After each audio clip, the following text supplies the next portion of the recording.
শোল মাছের মাথা দিয়ে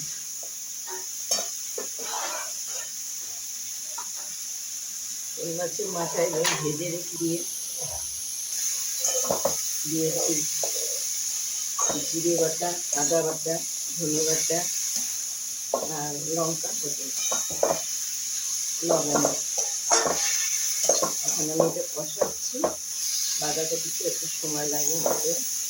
এখন আমি ঢাকা দিয়ে দেবো, ভাপিয়ে নেওয়ার ছিল।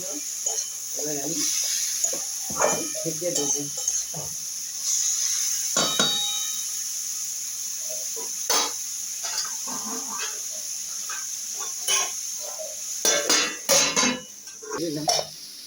আর এর আগে আমি লবণ দিয়েছি, আর একটু সামান্য লবণ দিয়ে দিলাম আমি। এবার আমি ঢেকে দিচ্ছি, ঢেকে বন্ধ করে দেবো।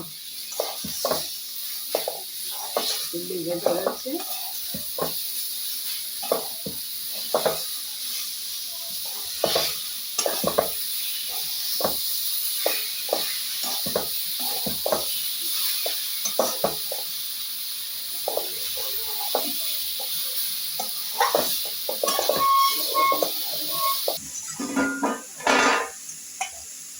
এবার আমি মাথাটা দিয়ে দিচ্ছি।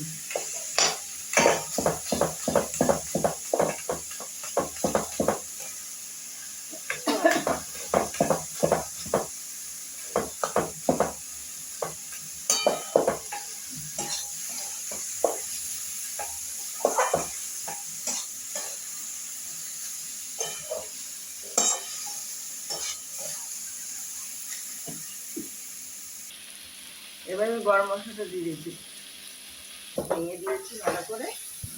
এবার ভাজা মশলা দিয়ে দিলাম, গরম মশলা দিয়ে দিলাম, ভাজা জিরে, গরম মশলা, আর একটু দিয়ে দিলাম ময়দা বাইরে দেওয়ার জন্য। এবার আমার এটা হয়ে গেছে। এবার আমি এটা নামাবো।